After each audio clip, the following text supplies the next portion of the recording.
Coming up in this week's episode of Circle Back. He's a total LARPer at this point. Like, maybe he used to be good. He has truly no idea what he's talking about these days. I personally literally cried when John Tavares scored in overtime against Tampa Bay. But go ask any hardened NFL fan who loves the New York Jets. They hate her more than anyone. Well, like, while Kirk is a like 100th percentile sportsbook simp, I'm probably like 60th percentile sportsbook simp. Disclaimer. The content presented in this show is intended for entertainment purposes only. All opinions expressed are those of the host and do not necessarily reflect the views or opinions of any individuals or organizations mentioned. Statements made about public figures or entities are based on publicly available information and are not intended to harm or defame any person or business.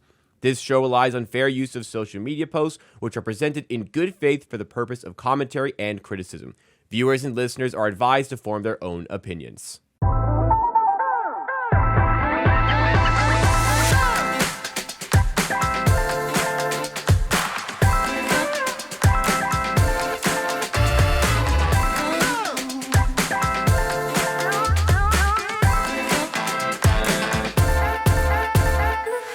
Circle Back right here on the Circles Off channel. It's part of the Hammer Betting Network, and it's presented, as always, by Underdog. This is the show where we cover and react to the best and latest stories from gambling Twitter, and we're with the Tuesday crew in a little bit of a different setting for this one because we have to do it online. We're in the process of moving buildings with the Hammer, so the normal studio is no longer going to be used, and we're packing stuff up, we're moving stuff out of it. So instead, we're here online still delivering you the content, even though it was Memorial Day yesterday. Happy Memorial Day to our American viewers, which makes up the bulk of our viewers.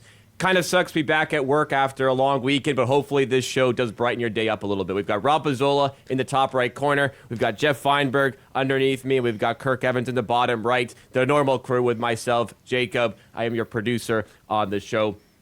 And to open things up here, we're going to be talking about Around the Horn ending after a 23-year run. Kirk, you're similar to my age. I don't know a ton about this show. We were debating pre-recording if you had any awareness of this show at all. You don't know Around the Horn? Yeah. I barely know. I'm very familiar with Around the Horn. I would watch the last 15 minutes before PTI came on. PTI is the GOAT. Around the Horn was a bit of a take it or leave it for me. I like Tony Reale, but sad to hear it's going. But when PTI goes, that I'll have some serious sadness about. But Around the Horn is what wasn't huge to me, but definitely familiar with that. Well, let's jump into it. So if anybody doesn't know, I'm sure you do know, Around the Horn is ending after 23 years on the air. And we have Pardon the Interruption, who gave a shout out to Around the Horn, trying to send them off.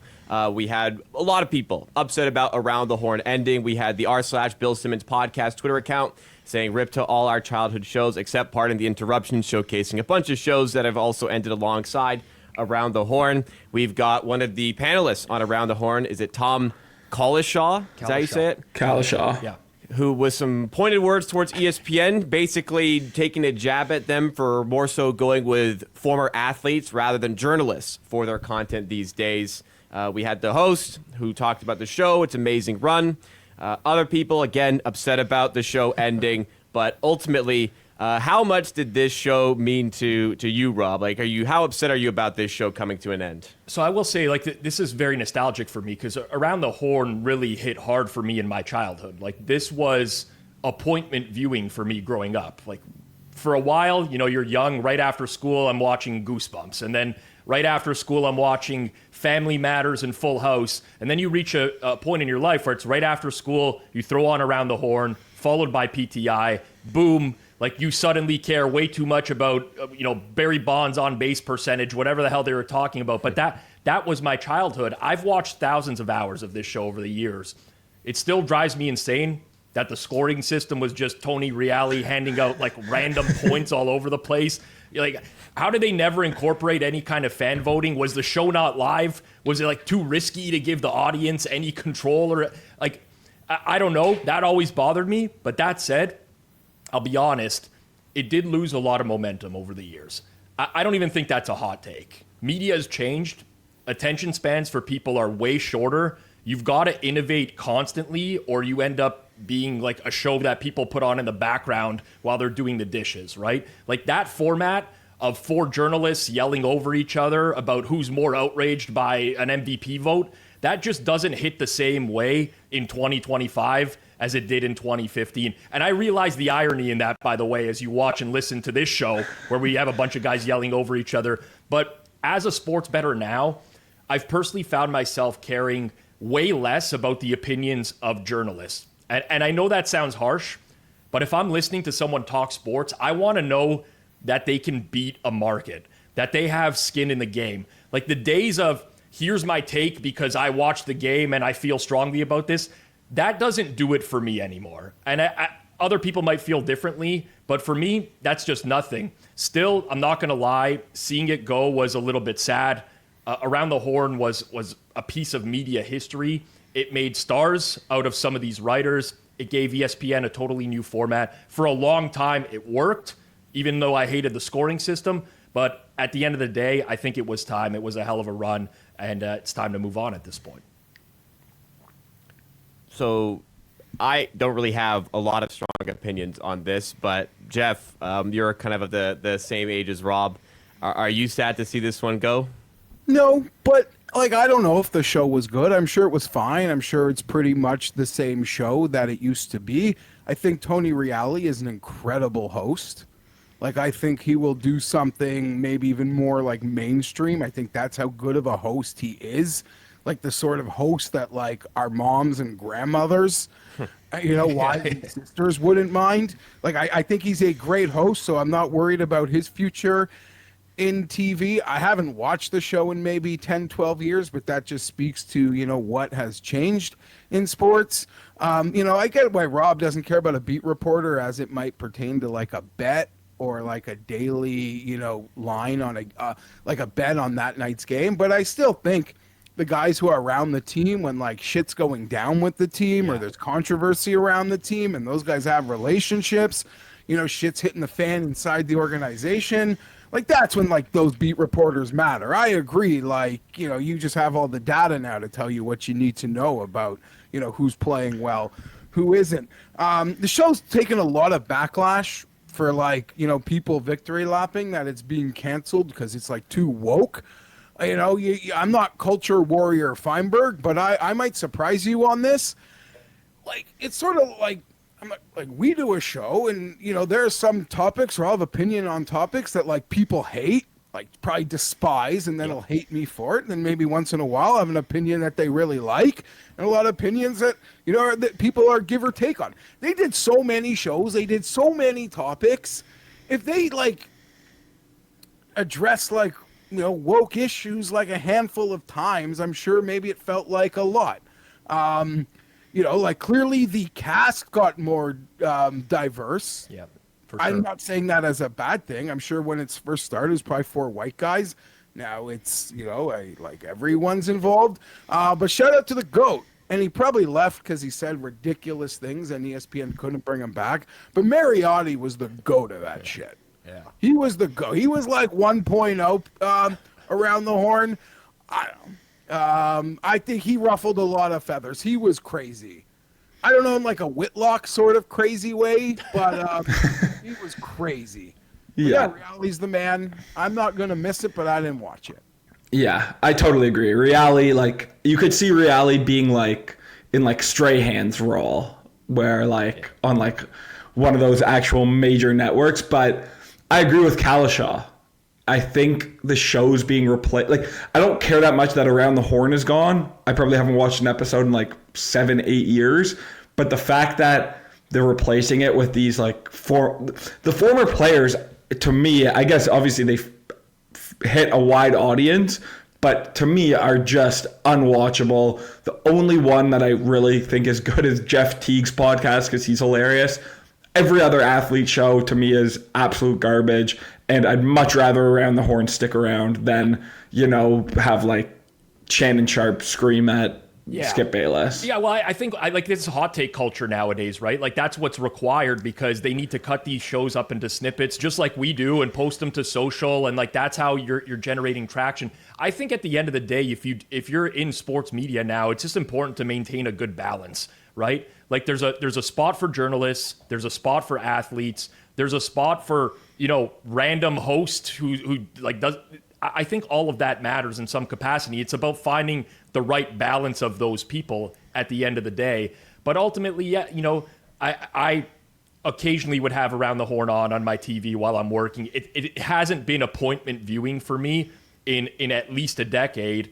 And I'm not sure that the younger demographic, like you, Kirk, like you, Jacob, like it's never been appointment viewing for you. So at this point, who is it catering to? And I think at this point, ESPN realizes it's time to move on.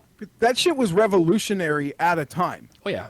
Right? Like Totally. for a time when it came, and even piggybacking off of PTI, which was, clearly the monster, but it was a quality lead-in for it. And that was the era with Kornheiser Wilbaum where like the beat reporters became stars, became TV stars. Columnists in major cities became TV stars. Yeah. And that essentially was, like the breeding ground of what, and Stephen A., even though he was on there, then he got fired, he came back. Like he was once upon a time just a columnist in Philly. Mm-hmm. And that was it just gave them all a thing. And it was, for its time, quite interesting. But we also didn't have YouTube to go like, exactly. Just what do I want to hear being debated today? Go on the YouTube. I know like the 8 podcasts that might be talking about. If I don't like what, like I could even just search it and find like 10 more random ones on that topic talking about it. So we're all just, no one cares anymore. No one gives a shit. Yeah. I'm really glad you guys kind of feel this way because like all the sentiment going out to this show has been like, I wouldn't say annoying, but it's like if people watch the show, it would still be on air. It's not like they're taking a popular show that's doing well and they're like, we're just going to go for some former athletes. If you watch the show and if people like all the people coming out of the water now talk about how much they like the show, if you actually watched it, it would probably still be on the air. I mean, and listen, like a lot of pretentious fuckery also came from that show. Yes. Like, let's not deny that aspect, but sure, you get some, your tires get bigger, you get some air when you go on ESPN and you get that shine. That's just some natural. And while I said, like, I think people are making way too much of it being like canned for being woke. When they did veer off into places they shouldn't, they only had one person talking about one side. Yeah. Because you work at you don't go on ESPN, Disney, Airways, ABC, I should say, and even mention the perspective of the other side. And that I don't think ever helped them, but that's okay. It wasn't. The show was never supposed to be that. All right, well, before we move on to our next topic, let's talk about Underdog, our presenting sponsor here. All right, quick shout out to our friends over at Underdog, because if you've been watching the playoffs but you haven't been using them, then you're missing out on one of the best user experiences in the space. We've tried a lot of different apps over the years, and Underdog just nails it. The interface is clean, fast, and simple, but not in a watered down way. It's intuitive. You log in, you know exactly where to go, and you can build entries in seconds without having to dig through 5 layers of nonsense. It's honestly one of those products where the more you use it, the more you appreciate how well it's built. Whether you're playing casually or taking it seriously, it just works. And you actually want to come back and use it again. We've also heard from a bunch of you, and even a few sharp bettors who said the same thing. I didn't expect to actually like this. That says a lot. So if you haven't signed up yet, now is the time. Just click the link in the description and use code CIRCLES on sign up.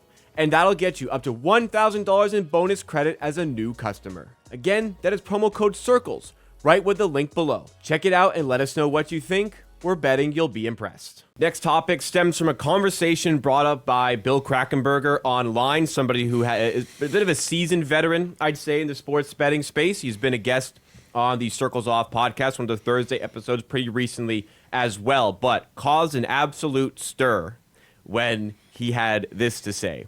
On Twitter, he wrote, "Betting NBA sides are unbeatable," in all caps. Totals and, of course, props are a different story. at Beating the Book and I had one of our best episodes of the season yesterday, and he showcases the episode in which he discusses something like this. So, hot take, I'd say. Let's go over to our pro NBA bettor here, Kirk Evans. Are NBA sides unbeatable? Yeah, so I got sent this tweet like maybe 10 times. I tried quote tweeting it and then realized that I'm blocked by Crack. He's a total LARPer at this point. Like, maybe he used to be good. He has truly no idea what he's talking about these days. But I would say, to know if a market is beatable, do the lines move, you know? Do the lines move off open? If the lines move off open, the market is beatable and someone is beating it. If the lines don't move, I don't know any market that exists, but if that's true, then maybe you could have the discussion of if it's not beatable, but just a ridiculous statement and not something that anyone who knows anything about the market would say.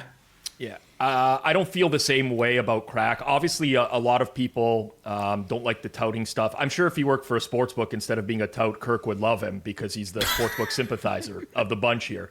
But no, here I will say this: I watched the full segment. He did come out and say NBA sides are unbeatable, not difficult, unbeatable. And look, I get the sentiment. If you're trying to beat NBA sides at full market limits, especially close to tip-off, it is insanely tough to do that. I'm not disagreeing with how hard it is, but the word unbeatable gets thrown around like way too loosely in this space. There's a difference between a market being hard to beat and it actually being unbeatable.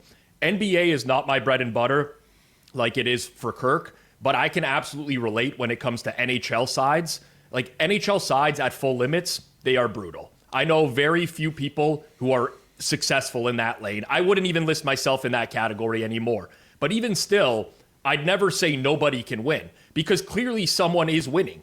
Like Kirk said, every day you see NBA side numbers getting hit early in the day. Those aren't just random bets. There's someone moving that number and the market is reacting. That's not noise. That's signal. That's someone who found a way to beat the market before it fully matures. And this always used to remind me of this argument I had with Spanky. Spanky used to say, nobody beats the NFL. I'll book anyone who thinks they can beat the NFL. And it sounds good. It's strong. It's definitive. It's like you're shutting down the conversation, but it's not really true. Plenty of people beat the NFL. They just don't beat it on Sunday 10 minutes before kickoff. That's the part that always gets lost in these conversations. Timing matters. Context matters. If you're trying to beat NBA sides into Circa or Chris a minute before tip, yeah, good luck. But if you're shaping lines early in the day, getting out ahead of these moving markets, that's a completely different game. So yeah, NBA sides are tough, but let's cool it with the absolutes nowadays. The markets are hard. They're also not impossible. There's plenty of ways to win in hard markets these days. I know the answer to this question, but just to elaborate, what is the benefit of betting into these very difficult markets? Why would you bother then? Why wouldn't you just stick with the spots that are easier? Well, at some point, the liquidity you can get in an early market is not enough. You build your bankroll to a point where you're making X amount of money, and you're like, now I got to take the next step. Now it's no longer betting overnights. It's betting when limits come off the next day, or it might be at limit raises. So it just becomes liquidity. And at the end of the day, there are still groups that are going to bet into full limits. That happens. You'll see Circa, Chris, Pinnacle, they'll all move late sometimes. And people will be like, oh, who's betting this? Well, the best groups are betting it. That's what's happening at that point in time. But I hate the word unbeatable in sports betting. Everything is beatable in some capacity. And especially markets like this where, limits increase over time. There's plenty of people who could still beat NBA sides. So Kirk and Rob have kind of given their opinions on the Crackman, but Geoff, I'll put you on the spot. What is your opinion of Bill Krackomberger? Have you really derived an opinion? What do you think of him? I don't know enough, I guess, in times to get angry at the things that he might say that would irk a current pro. Now the unbeatable thing, that's probably not true. Just quickly, I have nothing actual to add on that, but I just remember the last time we were in studio, NBA playoffs were going on. I just asked Kirk a question about betting it differently with such fewer games, And only because I'm like an aware consumer and I enjoy sports, and the games, when there's only 2 or 3, they stay on like the homepage of like the books all day. I noticed the lines were moving. And I just mentioned that to Kirk. So like, surely the lines are moving. Someone is getting the right side of them. All sides seem hard. As for Crack, I'm a fan.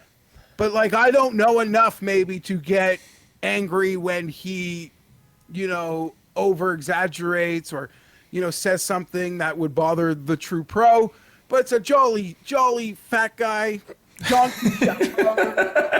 waxing poetic about old time Vegas stories. Like, I enjoyed the Circles Off episode where he was on with Pizzola, just being Crack. So yeah, that would be my take on it. All right. Glad to hear it. Let's go to the next conversation, which is around ring culture, which I think has mostly dominated conversations in the NBA recently, but it is like spilling over into other sports as well. And it was a conversation that was started off again by Jack Max CFB of Barstool, who said ring culture has ruined so many aspects of sports fandom. It's exhausting. Of course, the main goal is to win it all, but the idea you can't celebrate wins along the way is so lame, especially for underdogs. You're only supposed to celebrate if the small percentage chance thing happens. And then he also says, beware of celebration shamers in your life. If somebody is mad at the Knicks fans for celebrating the second biggest upset in NBA playoff history, their overall negativity may be holding you back in your own life. We'll teach my children about this. So first of all, he says second biggest upset in NBA playoff history. That's not true, because he elaborated and said second biggest upset in NBA playoff history since the turn of the millennium. But that's also not true, because there is there's one more. Sorry, so the number one is Warriors 8 seed over the Mavericks. There's actually another. I believe there's another big one. This is just semantics, though, Jay. Like, it's a big upset. No, it was a big upset. Yes, Yeah. not part of the big conversation. upset. Just wanted to point that out. Not part of the conversation, but he's talking about the Knicks beating the Celtics in round 2, which was a very large upset. Are you on the side of this or the side of Darren Ravel? I'm sure Rob is on his side. So you do this after they win it all, not before game 1 of the Eastern Conference. This is after the New York Knicks had renamed streets across New York City for each of the players on the playoff roster. And, of course, we're now in the conference finals at the time of recording. It's end of game. We've had game 3, so it's 2-1 Pacers. But ultimately, the Knicks are really happy to be this far. The Knicks fans are really happy to be in the conference finals, whereas, for a team like the Celtics, let's say, this would just be another step. They've still got more work to do, of course. But this discourse in general, Rob, I know you feel strongly about it. Well, listen, I was already completely with Jack on this, and then I saw the Ravel tweet, and I couldn't be even more with Jack on this. I hate when people stomp on someone else's celebration because it didn't result in a championship. Like, that's what fandom is. It's emotional. It's not some, like, fucking hedge fund where you only cash out at the maximum return. Like, I personally literally cried when John Tavares scored in overtime against Tampa Bay to win a first-round NHL playoff series. My wife still laughs at me for this. This is not the Cup, not the conference finals, a single first-round playoff series, because I hadn't seen the Leafs do that in my entire adult life. It mattered a lot to me. It was emotional. I put a picture up in our old studio now, which we're not back. There's always that Tavares goal behind me in the studio. And people are like, oh, they come to Twitter, like, act like you've been there before. Bro, I haven't been there before. That's the point.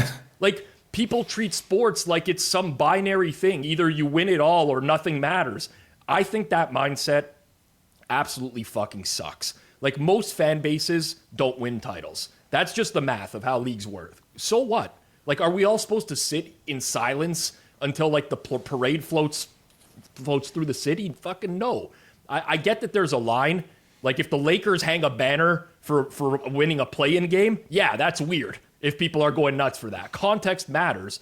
But the Knicks, come on. Like, this team has been through literal hell. Let their fans rename every fucking street in Manhattan if it makes them happy. Let people feel some joy. It doesn't have to be hyper efficient. It just has to be real. So, yeah, I hate the celebration shamers. If someone's that bitter about other people being happy, like it's pathetic in my opinion. So I'm with Jack Mack on this one for sure. Geoff, you're a big Chargers fan. Let's say Herbert wins. Let's say Herbert wins first. He hasn't won a playoff game, right? So, Yeah. what if he did? Don't remind them. When he wins his first, are you going to be? How excited are you going to be? If Herbert wins a playoff game after everyone's saying like, oh, he's never going to win a playoff game, and then he loses the next playoff game, I'm allowed to see that as progress. Yes. Like I am. As usual, I don't do the homework well here, so I didn't look through it. But I saw this rings debate, and I guess I didn't know that it was about celebration. I thought it was more about like roster construction. As a fan, and I'll be honest, like as a kid, you're so naive, and everyone's a superstar. Anyone with like a little headliner or starting lineup action figure is a superstar. The guy, everyone's got someone in the All-Star game, like that guy's a superstar. No, you get older, you realize how the league works. Like, no, like, Mitch Richmond on the Spurs, great player, not a superstar. Like, anyhow. But that being said, as a fan of a team, like, just end me. I am most upset, and Pizzola's probably experienced this, when, like, my favorite team is 500, just misses the playoffs. Yeah. In no man's land in the draft. Essentially the Pittsburgh Steelers. Now, like, I don't want to turn this into, like, a Tomlin thing, but, like, I, as a fan, as someone cheers for, like, the Blue Jays, the Leafs, like, the Chargers, I have to enjoy. Jacob, I have to enjoy. Phillip Rivers played to get to the Super Bowl. We had to beat Manning and Brady in back-to-back weeks. Yeah. We didn't do it. And in the times we beat Manning, we didn't beat Brady, or then Roethlisberger came in. Like, fuck, man. Winning's hard. Like, that's all, but you better believe, like, I enjoyed the journey, and as a sports fan, your prom is nothing. There's no fucking happy ending promised. Like, it just isn't. I'm on the wrong side of 40. I'd like to die around 80, so we're halfway done. And nothing is promised. And a lot of the young boys, I see with my nephew, the young kids in this city, like, good for them. They're learning the heartbreak. They're learning the Maple Leaf heartbreak. They're learning it tough. They're learning it early. It brings me back to when the Blue Jays won in the divisional round against the Texas Rangers, the Bautista bat flip. My entire life up until that point, the Jays were like not in the playoffs. They hadn't made the playoffs since they won the World Series in '93. This was like 2014 to 16 range. I think this happened in 2016. But just like they hadn't made the playoffs my entire life, and then winning a playoff round, especially in that capacity, like people are going to celebrate that. There's different levels to it, but what's your... we're not Boston, unless you're a Boston sports fan or cheer for one of these teams that always seems to get something once a decade.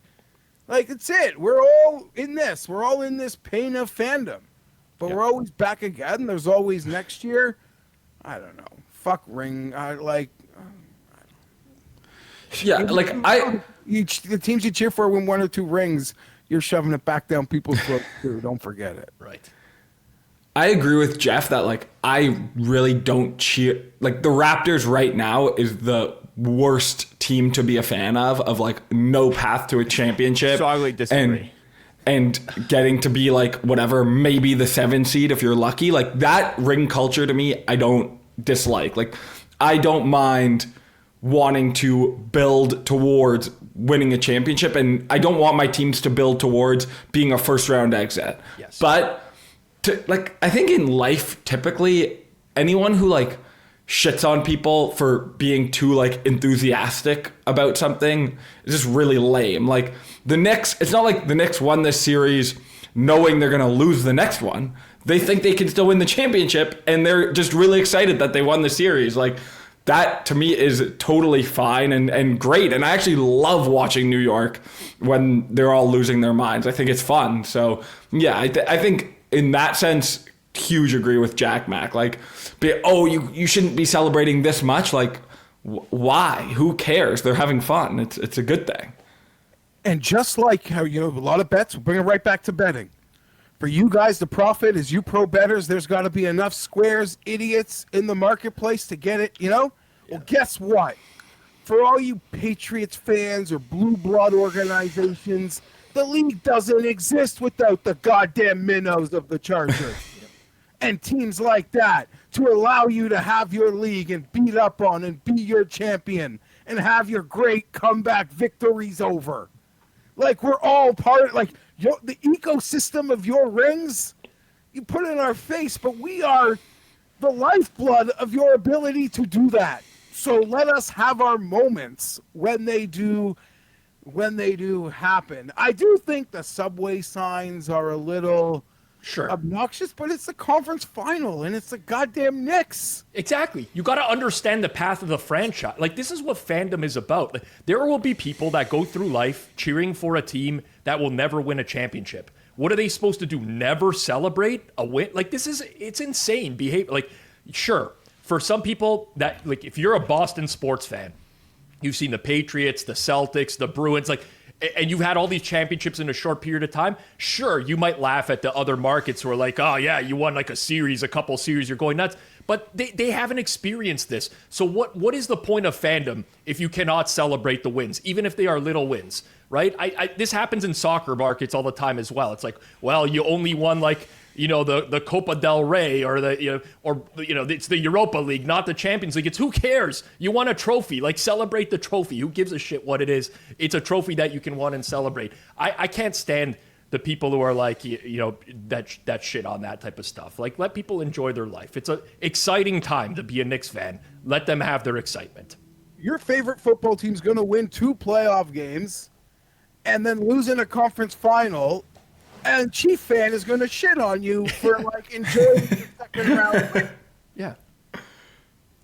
I know. That's the state it is nowadays. But they weren't even trying to, like, they beat you in the second round. They're just going to, like, shit. Like, don't you know better? But I'm like, yo, Chief fan, I remember when Brody Croyle was your quarterback. I remember how you acted when you won your first playoff games. Yep. There's just like different tiers to it. Because you mentioned like Europa League Champions League, Rob. Like, as a Manchester United fan, growing up, United would win the Premier League every year. If they didn't win it one year, they'd just win it the next year. Now they haven't won the Premier League since I think it's 2012. Now the Europa League is a huge thing for them. They lost the final last week, but like 15 years ago, I would have scoffed at like teams winning the Europa League. But now, like, in a different state, that would have been humongous, and it was like really, really, really tough to watch them lose that game. So you're allowed to find enjoyment in things. Don't let people say you can't. Like, I'm one of those people. Like, you guys make the joke about me not taking my nephew to a Chargers game. Yeah, I want them to lose. We want the draft pick. The draft pick is equity. This thing is nowhere. If they can't contend, I want them to be horrible. But I understand how there's franchises who, like, they just want to be as competitive, right, for the team to be in it the whole year. It keeps interest. I understand, like, from an ownership why it might make sense, but I appreciate, even if teams screw it up, when there is, like, actual commitment to, like, be, the process. I know it didn't work for Philly, but I back that form of roster building. Now, I know this is not the normal show setting. We're not in studio. We're doing this online, but I promise you guys, for every show that we do here at The Hammer, especially with this Circle Back content, a ton of effort is going in from a lot of people. So we'd really appreciate it that if you're enjoying the show so far, that you do hit that like button, or if you're listening in audio form, that you do rate and review 5 stars. We want to keep on pushing this channel upward. In order to do that, we need your support. And hey, if you're watching on YouTube, then make sure you've also hit that subscribe button. Let's drive this channel up to 20,000 subs. But let's get back to the episode now. Next up, a few people going at Dianna Russini because she inaccurately or falsely or incorrectly reported the NFL's vote on the tush push, because hours before the vote actually happened, she reported this. She said, hours away from the owners' vote surrounding the future of the tush push, I'm told both the league's competition and players' health and safety committees have voted to ban the play. Despite the Eagles' best efforts, the tush push is likely on the way out, sources say. We learned a few hours later that the vote actually did not go through to ban the tush push. I believe the vote was 32-10 in favor of keeping the tush push in the NFL. Pete Nova here at Supernova38 says it's time to have a conversation about Dianna Russini. for a trend of inaccurate reporting such as this. And Football is Life at Football is 54078 says a golden post for our old takes exposed. Dianna Russini deleted her report from earlier this morning saying the tush push would be banned. So I'll just quickly say I really don't like deleting your incorrect reporting. First of all, you got to own it. And the people defending her in the replies, like if she needed defending, she would have just left it up, but she didn't. So let's go to you, Rob. You were unhappy about this in our group chat when it did happen. So let's hear from you here. Listen, everybody gets things wrong sometimes, right? But Russini has developed what I would call like a book it Trent type of track record right now in recent years, right? Like it's almost like she's guessing. I don't know if she's plugged into sources that are wrong or she's just making things up.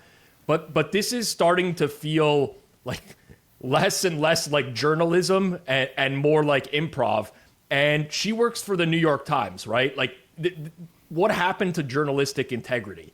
If you're going to be constantly wrong, there should be some kind of accountability. Like, especially when you're working for a legacy outlet. This isn't some like burner account firing off theories. It's a high profile national reporter pushing narratives that directly influence perception. And more importantly, for people like me, that at times influence the betting market. So with that said, this may be contradictory to what I've already said, because I think this is like Bush League type of stuff. But this is the part of the betting game that I actually love.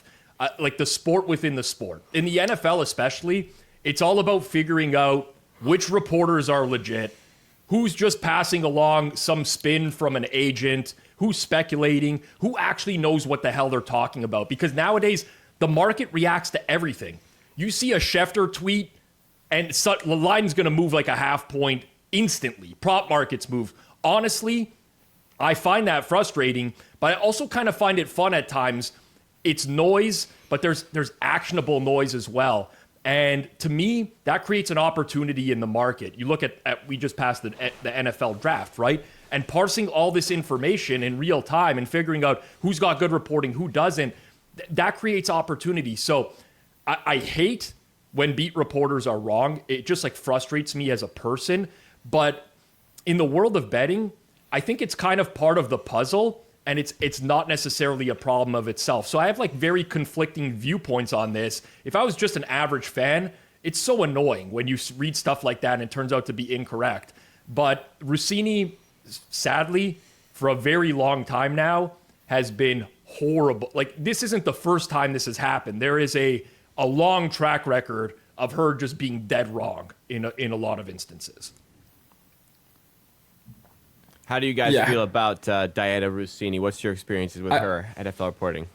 I don't know, like, I wouldn't know her track record at all. And when I actually first saw this story, I thought it was like totally like a nothing of she reported it and maybe got it wrong. Maybe it, like, I know that the Eagles owner, I believe, made like a big speech at the meeting. So I was kind of thinking like, oh, this is like a total nothing burger. But the fact that the vote was 35-10, like that's not even close. Like no, they didn't swing 25 votes or whatever you would need there, 13 votes in that meeting, and then deleting it is a crazy bad look. So yeah, I wouldn't have, if you had told me Dianna Russini, I maybe would have known she was a football reporter, but I know nothing of her.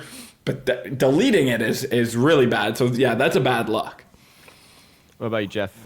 I mean, she had a save. I think Kirk got the numbers wrong because there are only 32 votes total, and it missed 22-10, right? Yeah, sorry, 22-10. Yeah, it was pretty lopsided. Right, like it needed a super majority, and it was 2 votes off from passing. Oh, so it was close. Okay. She could have just saved her bacon and been like, you know, a couple teams changed, and, you know, like in any vote, things happen.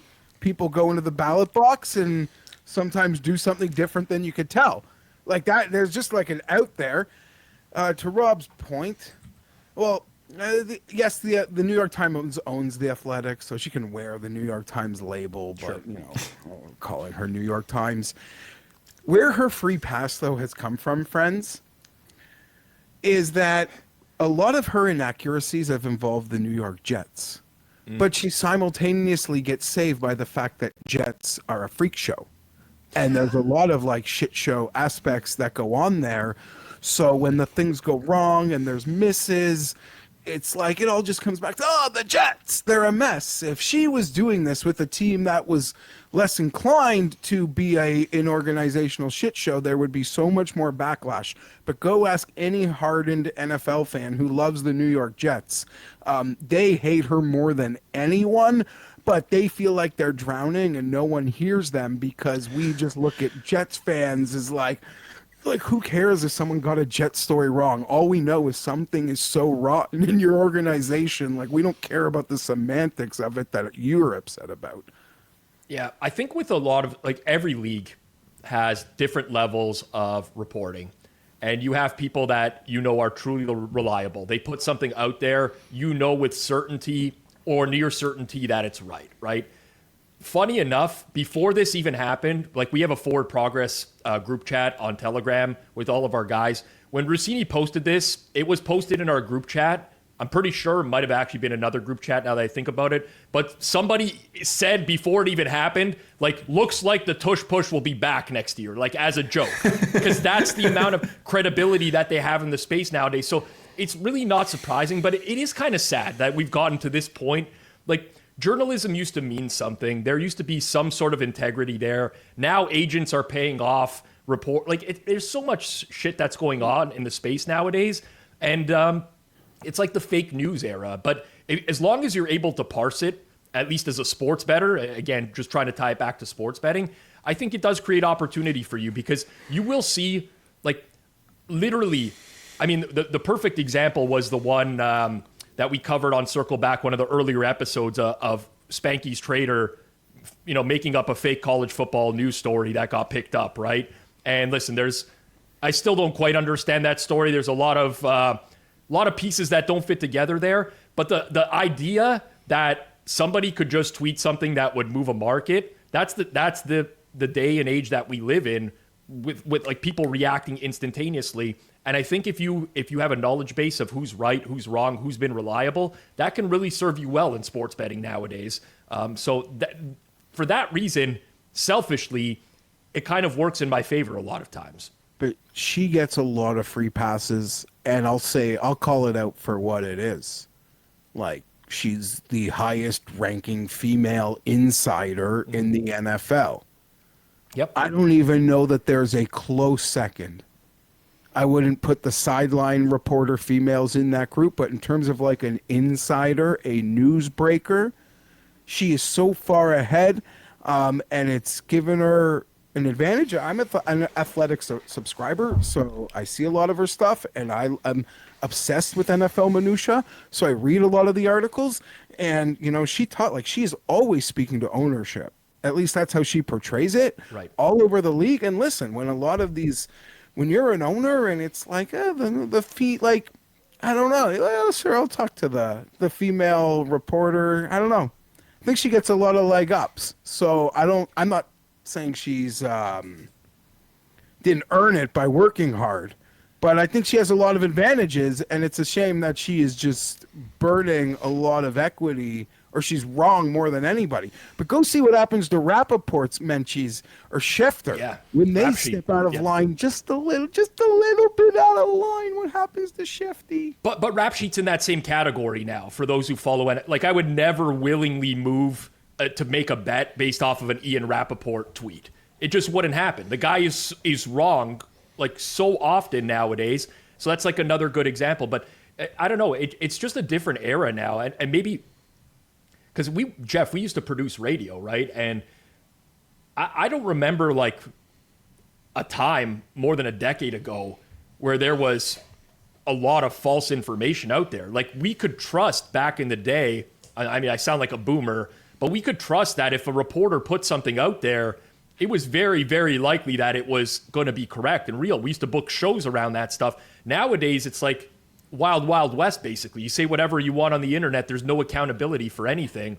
And again, as a sports bettor, I think that works to my advantage. And maybe it does for Kirk because he's maybe able to parse some NBA information better as well. But just as a fan, it's just annoying, honestly. Just really annoying. Well, let's go to your comments in just a second here. Before we do, we're going to hear from one of our sponsors here, Edge Boost. Ever had your deposit blocked right before a big bet? Ever needed cash at 2 a.m. for another shot at the tables, but you hit your ATM limit? Listen, I've had experiences like this, so I'm sure you have had them as well. You never know when you're going to get that message about a big edge somewhere. You've got to fill your account quickly before it evaporates, and you just can't get that money in there in time. Your bank blocks your deposit. Maybe you get the deposit through, but it takes 30 minutes for that deposit to process, and all of a sudden, you can't get down on that huge edge that you wanted. Well, that situation arises no more with Edge Boost. Edge Boost is the first ever bank account built for bettors. Edge Boost gives you fast, reliable access to your funds, making it easier to move money when and where you need it, without the delays that can come with traditional banks. For you high rollers, you can move up to $250,000 a day on your Edge Boost Visa debit card with unlimited withdrawals. This works 24/7 for instant deposits. Never wait for a wire to clear again.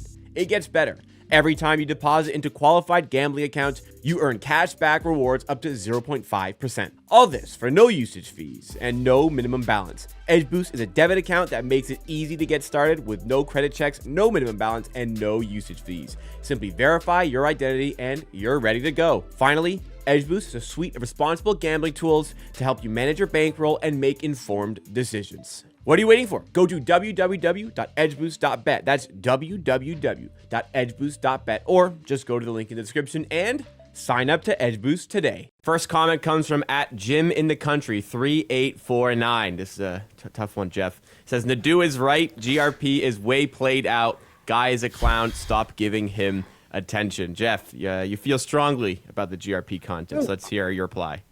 I mean, I don't think it's played out. It certainly can be a little draining, but, you know, we all wear it and then exhausted from it. And then he'll start a video with a fresh, letting you know, like, the state of the hair gel. And you're like, okay, kind of pulls you back in again. I get, like, if some people are done with it, but people actually do enjoy it. They really are into the nothingness that is GRP. Speaking of GRP, we did NBA sides. He's having a tough time with them. Even had to write in the big letters, no more NBA sides. And then I think he did that. He ended up on the Pacers in the game 3, which didn't go well. But I support my king. Listen, we've taken a lot of heat here, but you can't. I'll fight back on that. Like, sure, there are times where we step on the line or we go overboard on a topic, you know, the spaces, and maybe we should have reined that in sooner. Guilty. But get out of the mentions when George doesn't end up until the chopping block. Yeah. Like, get out of here. It's an hour and a half show. And your guy's yelling at us because he ends up in the chopping block and I'm going to do a couple minutes. No. You don't get to decide that. That's not fair. Well, listen, everyone's entitled to their opinion. I know this all started with Nadu. He's not, he's kind of like not sold on George. I think George's original shtick, will hold up forever. Like the Notebook, the videos, the snake hunting, all that stuff, to me, that's gold. And I think that's reflected when you look at the engagement numbers he gets for his following on Twitter. He gets tons of comments, likes. Like he is really, and I don't think he does it like he wakes up in the morning being like, I'm going to do 3 videos today to try to get 1,000 views. I don't think that happens. But I will say, on the George front, he started appearing in a lot more spaces. He started navigating into new lanes. And he kind of lost me a little bit with a lot of that stuff. Like the first time he was in a Twitter spaces for an hour and a half, it was fun. Then he showed up every single night and I'm like, no, like he's repeating himself. So I think it's about finding a balance. Ultimately, I am a GRP fan from an entertainment point of view. I will say, though, he does more things now that I consider to be a miss than he used to do. And I still like the guy. I think he's fucking hilarious. And I think he's organically hilarious, as I can see Geoff wants to jump back in here. Listen, overexposure doesn't work for anyone. Yeah. For anyone. There was once upon a time, listen, got a lot of things. People asked me to do content. Did a little too much content. I had nothing else to say. And I felt I was overexposed and I didn't have enough things to say. Sometimes even at the current rate, I don't have enough things to say. But like, he is so innocent and authentic. Who would put it out there? Like, he goes out, picks up pizza and a salad last night, and he has to let us know his mom paid. Anyone whose mom is paying isn't putting that in the tweet. Right. They're just saying, we picked up pizza and salad for dinner from this great pizza spot. Like, he is so innocent and he is so authentic that, like you said, the original shtick, I don't think can grow old. The summer might be grating as he tries to sell a pick package, but I think there'll be enough people who just as I think Nadu is, or I've mentioned, other people mentioned, that are just going to want to like thank him for the content in the same way some people subscribe to a Substack. They're going to be like, once in a while, I'm going to buy a pick from George. I don't even know if I'm going to tail the pick. I probably wouldn't. But George, you've been good. You're doing the internet right by me. Here's a hundo. Yes. I'm curious where Kirk stands on this as well, because I don't think Kirk is a George guy.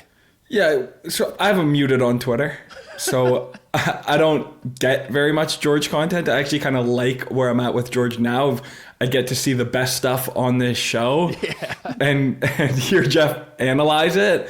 And when that's the George content, it's great. But like, it wasn't even like I was frustrated with him or didn't like him. It was just like my entire Twitter feed was George at one point. I'm like, okay, I just don't want this anymore.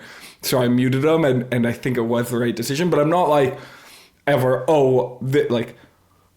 I think he's like a bad guy. I get the content, and when it's funny, it is funny. But like, there are points where it's just so much. Well, but to your point, Kirk, about there being so much George content, like that to me is the proof in the pudding that like Twitter is serving that content because people want to see that content for the most part.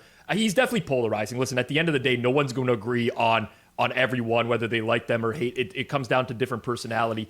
I think George is highly entertaining. I just think to Geoff's point as well, it's maybe gone to like a little... He's too much in the spotlight at this point, where I would like to see him just tone it back. The breakfast pictures are great. Fucking love that shit. The videos, holding people accountable in the space while he's going to sell pics himself. Love that. That's such a good shtick overall. But it's a little too much at this point. The shtick of a guy feeling like he can master NFL sides by while living in his mom's basement in the Midwest is... It can't get old. It just can't get old, and football season will just breed like new life into it. Obviously, but we're calling it a shtick, Geoff, and it's actually not a shtick. That's why I think I gravitate to, because it's all real. Yeah, a shtick to me is like, I guess it can be real, but in most cases I perceive it as someone who's like kind of putting on an act. He's not doing that. And to me, that's where I draw the line. So anyways, I know...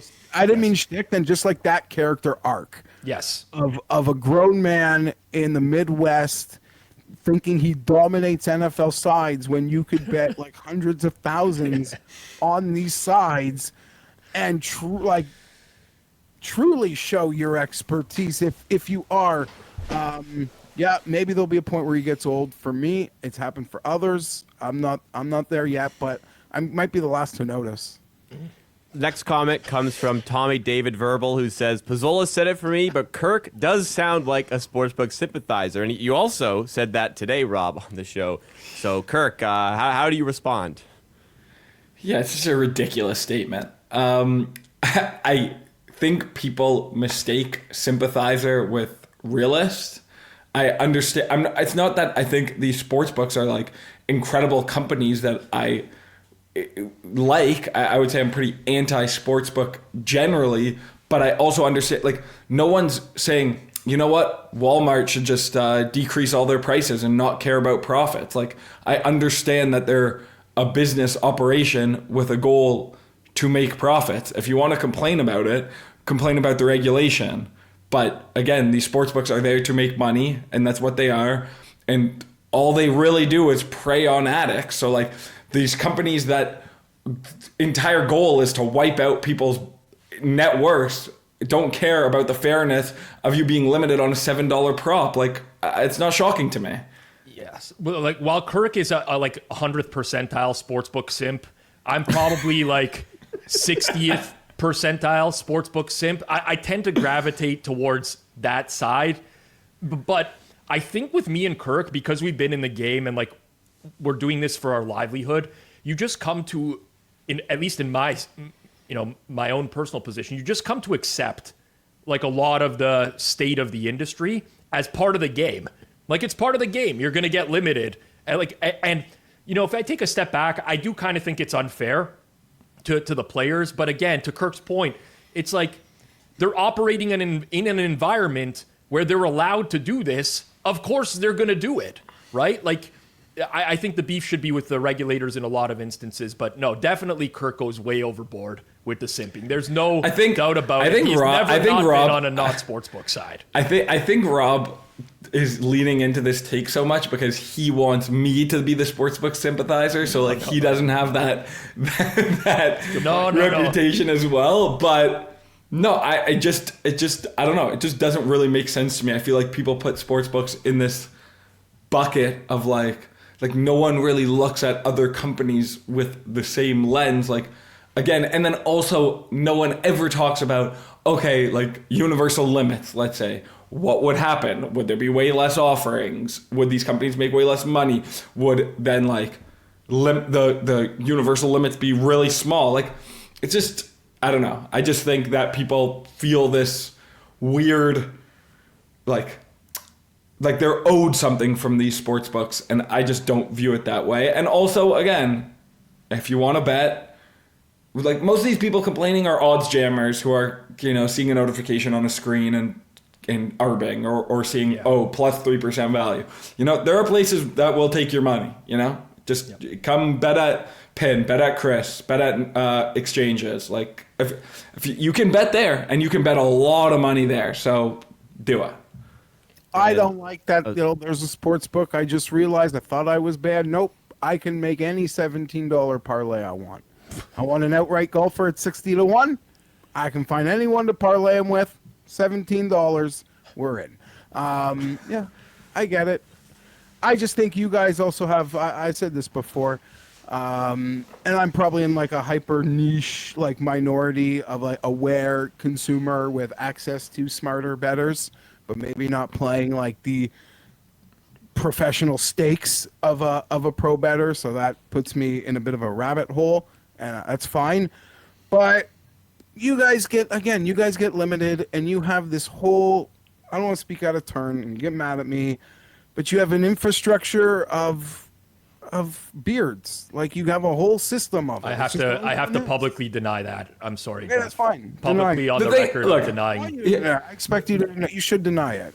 This is where I'll agree with Geoff and the general public of even if I was like an aware consumer, but let's say I was anywhere between, 0.5% EV to negative 2.5%. And then my sportsbook started limiting me. Like there, to me, you have a lot of arguments as to like, this is bullshit and shouldn't happen. And that's annoying. And you're obviously getting caught in like a spot where the sportsbooks also probably wouldn't want to ban you, but they probably picked up on a couple things you do. Yeah. And that's fucking bullshit. And you should be able to complain about that. But the guy who's sitting at OddsJam every day, arbing Lithuanian hockey, I don't have that much sympathy for. Yep. And final comment. Sorry, you want one more thing, Geoff? No, I agree with Kirk. Last one we have here, Luxury Rides for You, says the consideration of attending Bet Bash ended the minute I heard that an NFL preview panel with two of the biggest clowns in the industry was an actual thing. I live in Vegas, and even for free, it's too much. All credibility, gone. The Taylor Mathis invite was bad enough.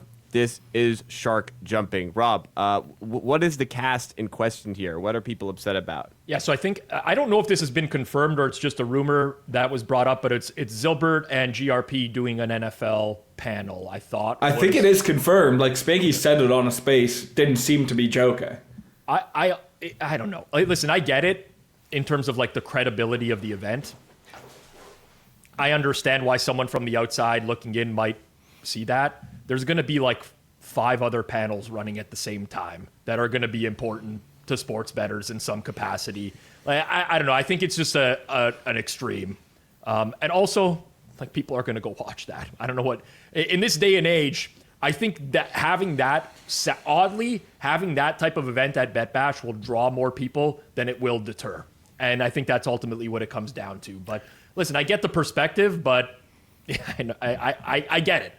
I totally understand where he's coming from. I think it's just like maybe a little bit too overboard and like, I'll never go because of this type of panel. Like, I think it's extreme.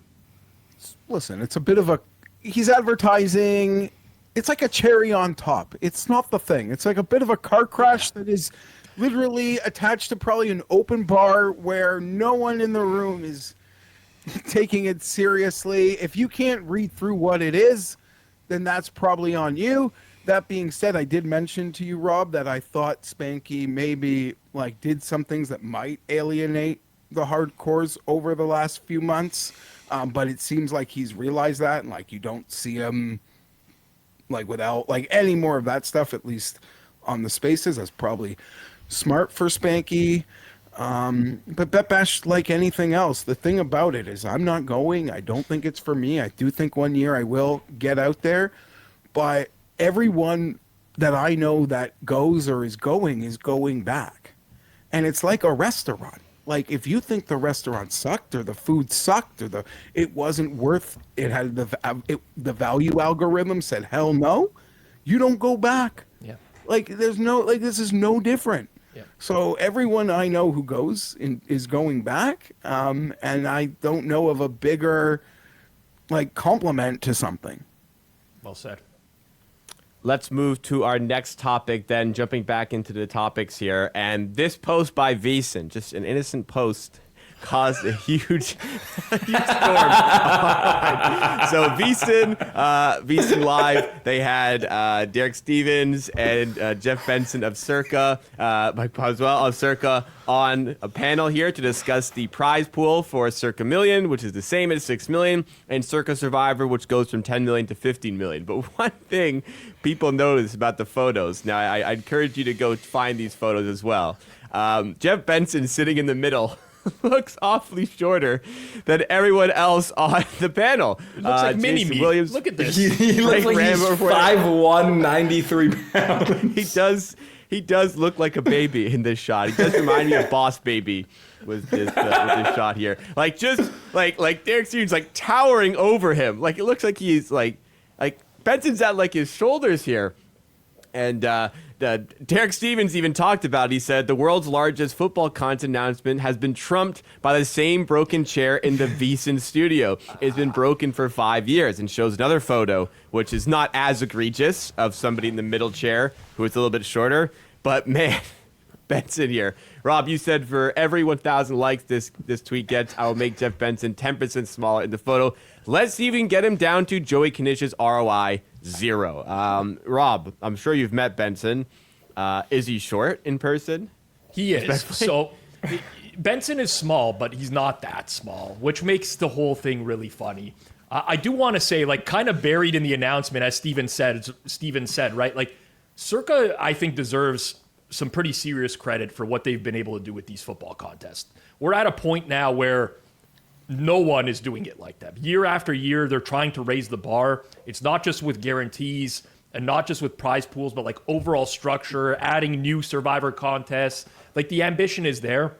And I think that they've made these like pillars in the football betting calendar, which is huge. And we shouldn't take that for granted. There's no rake. There's no hidden nonsense. They just build these things that are fair and actually cater to real bettors. And I think that's unheard of in the space. So they're not our sponsor, but I did want to mention that. That said, they've added another contest now, and now that these contests are growing, they do come with the unfortunate side effect of what I will call the grifter inflation economy.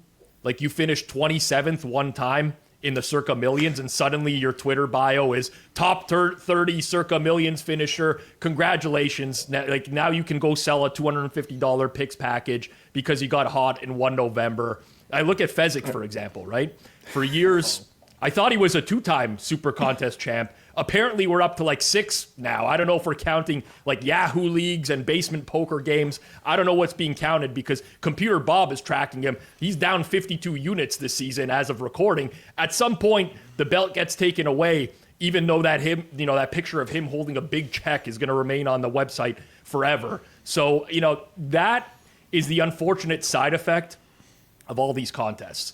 But with this photo, Benson, I've met him several times. This guy looks like, it literally looks like he's been photoshopped into this picture. I've met him.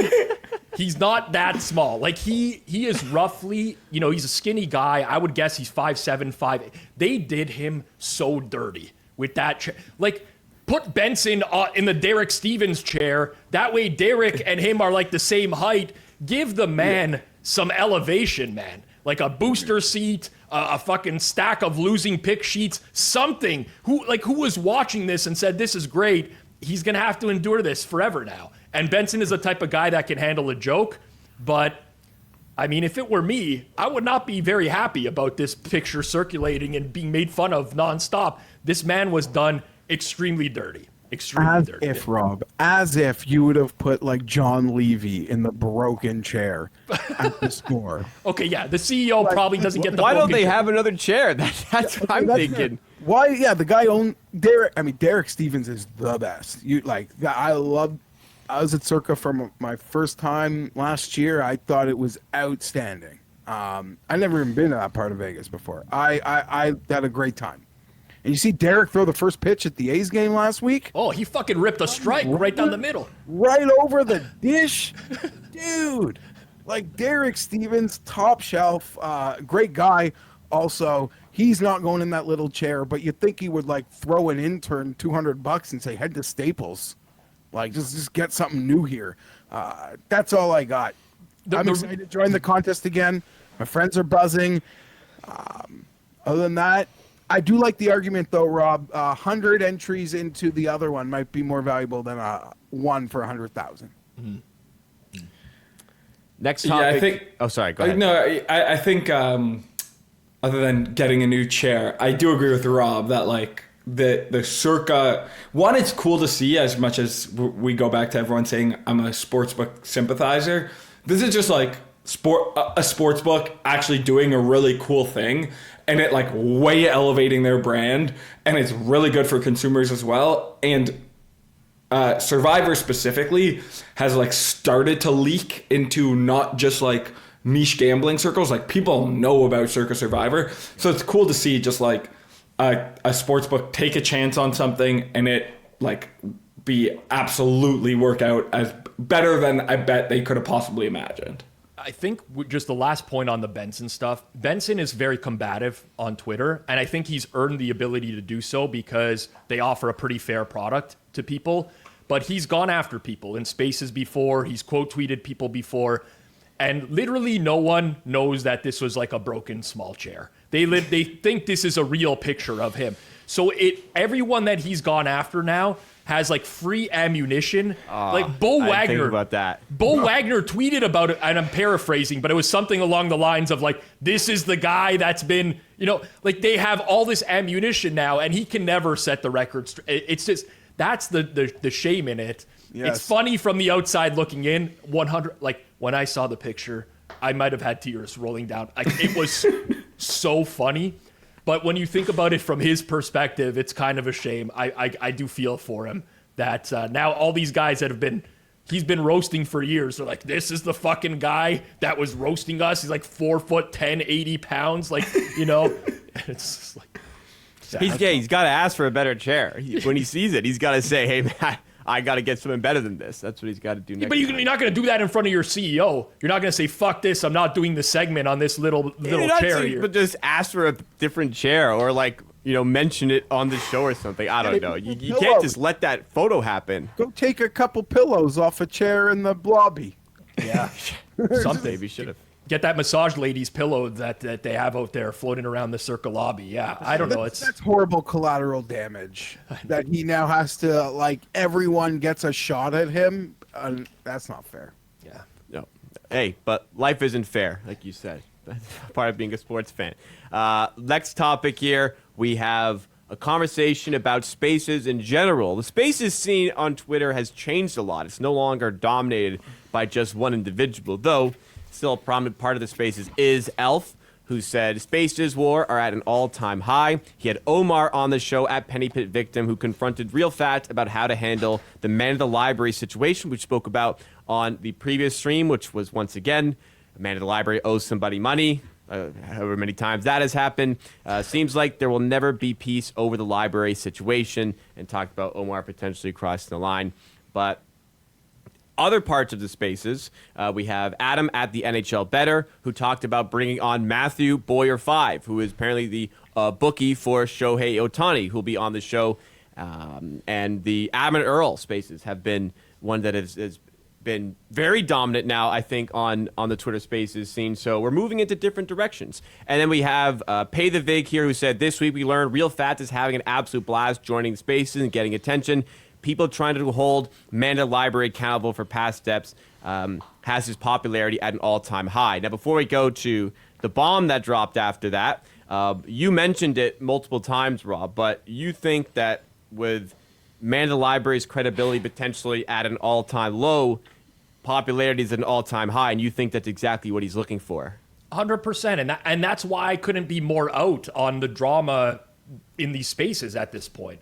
And I don't think it's just me either. Like, you look at the listener numbers compared to a few months ago, people are tuning out. The fake chaos, the staged fights, the who scammed who this week loop. It's tiresome. Like, who cares? I mean, the only person that seems to care is Fats.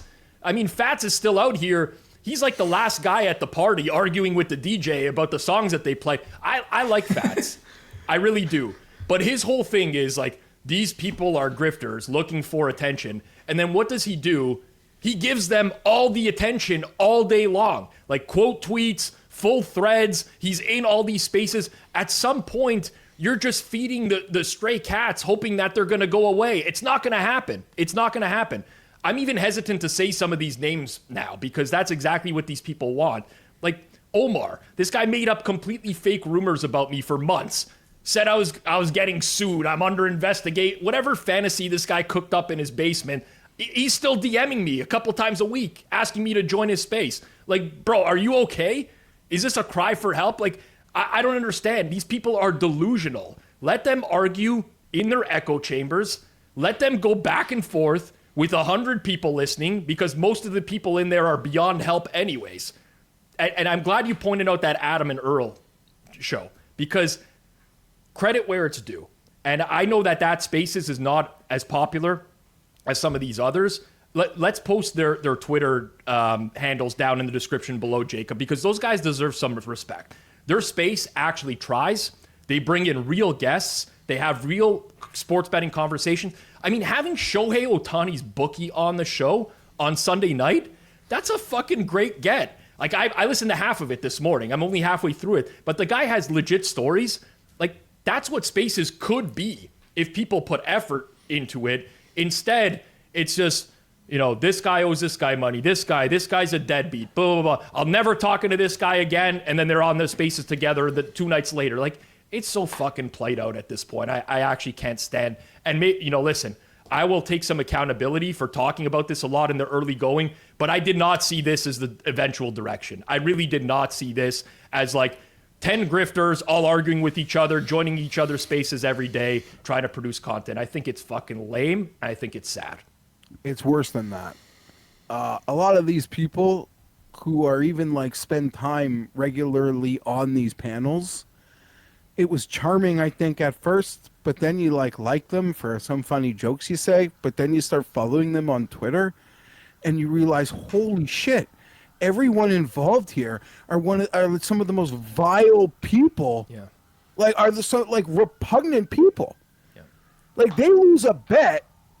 Like they bet on a game and a guy misses a throw and they think like the sort of shit that they tweet. I'm like, holy shit, man.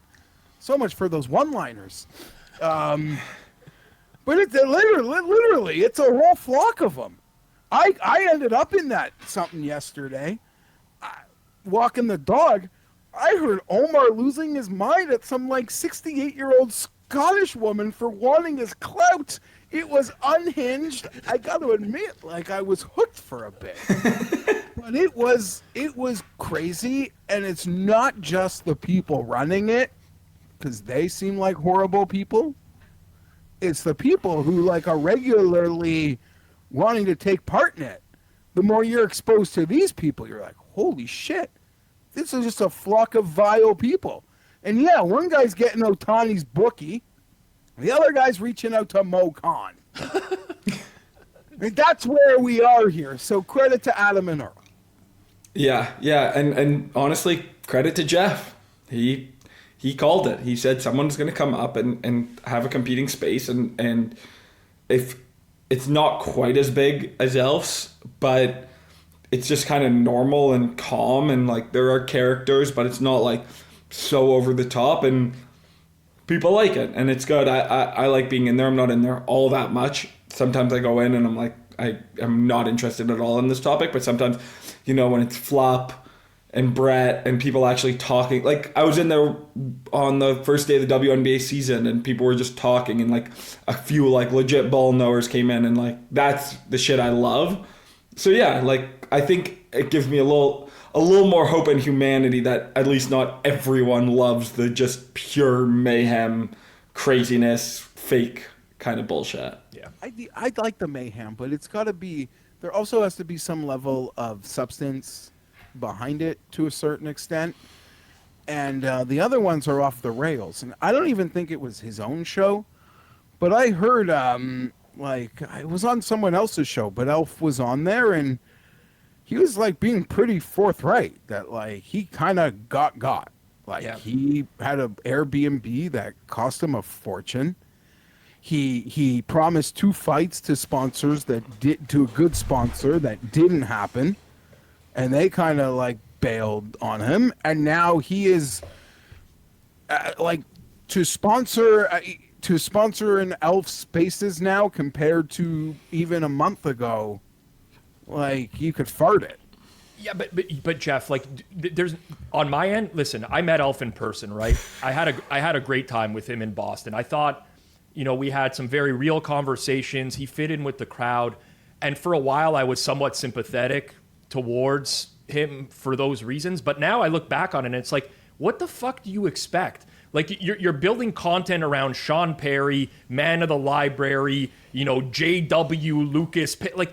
If you hang around with that type of crowd, you fucking grifters, you're going to get fucked. And that's what happened. So I can't be sympathetic towards him. And it's not like people didn't warn him along the way. It happened. How many times did I stop into the spaces to tell him that? Other people did. And this is not to pat myself on the back, but like I can't be sympathetic towards that. He brought it upon himself. He tried to chase engagement by any means necessary, hung out with the wrong crowd, and he felt like all these people around him were aligned with his incentives and motivations. Guess what? They didn't give a fuck about him. They only cared about themselves. It's the way the world works. So I'm not sympathetic towards him for that stuff. And, it's a shame that it happened. But at this point, the drama stuff, it's so repetitive, dude. It's like, it's the same shit every single... I don't know how... Like, listen, Nadeau loves his stuff. I see him in the spaces still all the time as well. He eats it up. And I just can't be that guy anymore. Like, I have better things to do with my time than hear the same fake arguments over and over. Well, you talk about stuff that's fake. This is something that is not fake, it would seem. And it was brought up and it replied to at Blackbeard Bets' Spaces, where he had a quote-unquote peace summit with Library, Elf, Omar, Nadeau, and Fats. And one of the replies is from... Raja Kanchi, the King, BB6, who posts some very illuminating legal information in regards to Sean Van Nguyen, otherwise known as Man of the Library, in regards to theft charges, which weren't felony charges against him. So some felony charges against Man of the Library for theft. We can file that under, probably could have seen that one coming. It kind of lines up with the person you see online. What do you think, Rob? Yeah, I would agree. Listen, the reality is, I don't know if this is true. Listen, I have no problem. But it's believable. That's it. Listen, I'll wait for the facts. But let's be honest. If you had to blindly guess which tier 1 grifter might be fighting a court case while flexing $6 future slips on the Indiana Pacers on Twitter, it's not exactly a plot twist if this turns out to be true, right?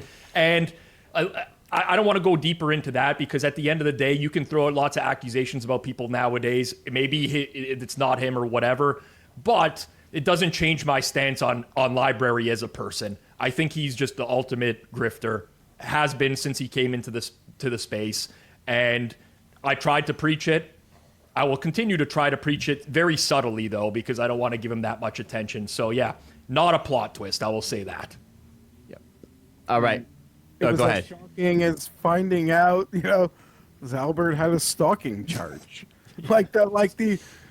Here's the charges, here are the participants, match the person to the charge. Yeah, felony theft. Yeah, who could that possibly be? The guy that's been stealing from people for years with a fucking paid Discord about, the way the moon is shaped that night or the signs that he saw when he went to sleep. Like, come on here. On that note, though, when you are all listening to this or when this show drops, it will be a big day. It is, I think it's Buddy's going back to court, May 27th. Ooh. Well, that's going to be something for the Friday crew to be discussing. I'm sure they're going to have lots of thoughts on the outcome of that. Yeah.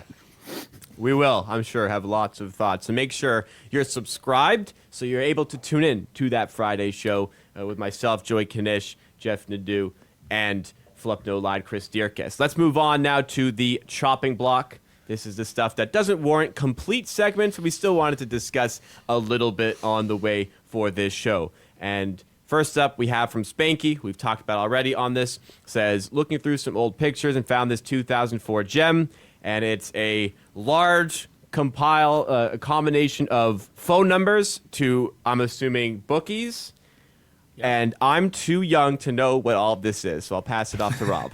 Yeah, I think we might all be, to be honest. I don't think, Spanky's not that much older than me. It's less than a decade.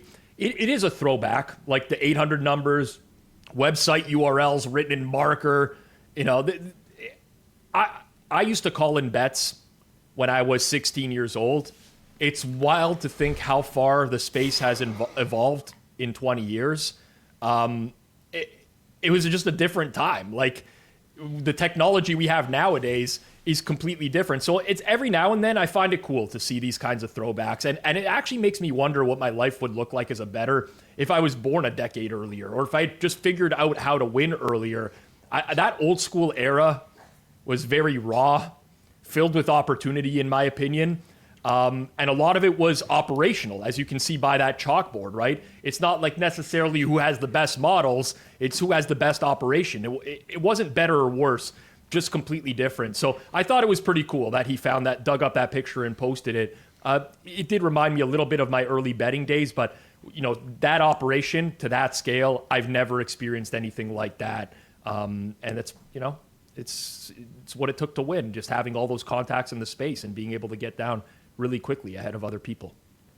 Any experience with something like this, Geoff? I mean, I've already got too many passwords. Numbers. You have a whiteboard to write down your passwords? Streaming services, websites, betting sites. I don't want to tell people how easy of a mark I would be also if you got into my shit, but just don't. Please don't. All right, next piece of conversation here. In regards to these, are we calling these like home run lottos, or like where you just take on a ton of different players to hit a home run? EV No Poke at EEVW No Poke says, hashtag circle back. Would love your thoughts on this. Not exactly in relation to MLB betting, but in people thinking there is value on 60 plus batters per day every day to hit a home run. And they screenshot a couple photos. First of all, from Loctopus Lines, who says, that's a great name, by the way, says, can we stop normalizing a list of 50-plus to hit a home run and then victory lapping the winners? I even saw a list that went 1 of 39 the other day. Do you know how impressive that is? Let's keep it around the 20 range if you're going to do it. Really had us in the first half. But hey, 40 home run bets a day is crazy, but 20. Now let's keep them in that range. And then June Cherie Phoenix 911 says, I choose 2 people from each team. Usually there's 15 games, so that equals 60 people. These are people I like to do something. A hit, RBI, bases, home run, whatever. If people are providing this data and others are finding it useful, there's nothing wrong with it. Lists wouldn't be made if there wasn't a demand for it. I think we focus more on what we have going on, not so much on what other cappers are doing. So a lot of thoughts, I'm sure. But let's start with you on this one, Kirk. Let's just clear the air first of all. Is there value in these sorts of home run lottos? Like I don't know for sure, but I can't imagine so. Like Yeah. I can almost say with certainty anyone in that interaction was not betting with value. I do love it when touts go against each other and they're like, come on, 50? Ridiculous. Let's keep it to 20, guys. Let's be reasonable here. That's so good. Like, I don't know. I also find it funny, like, I don't know exactly what they had in their Twitter bio, but both of them had, like, boxes for, like, some tout service or something, which is classic in a conversation like this. But yeah, that I feel like the big trend in touting is, like, hit a 500 to 1, have that in that slip in your pocket so you can tout it and show people. So it kind of makes sense to have that these people are doing 50 bets at a time so they can, look at what we cashed today, ignoring that they went 2 for 48. Yeah. I know why we were tagged in this, and it's very clear to me that the 2 people that were posting, like, they don't really know what they're doing, right? Like, bring it down from 50 to 20, and then the other guy says, I'm picking like 2 players per team per day, which is like a random arbitrary number, right? But I think the guy that tagged us wanted at least all of us to say that, firing this much in a day is like a bad idea. Volume doesn't automatically mean someone's clueless. Like, there are rare situations where a specific prop market is way off. You can scale up across the entire board. Like, that's definitely not what's happening here. But, you got to try to keep an open mind with props as well, because I've had nights where there's like a full NBA card and I bet like 150 to 200 props. I know it sounds insane. And a lot of those are just the same markets. So sometimes chaos has like structure.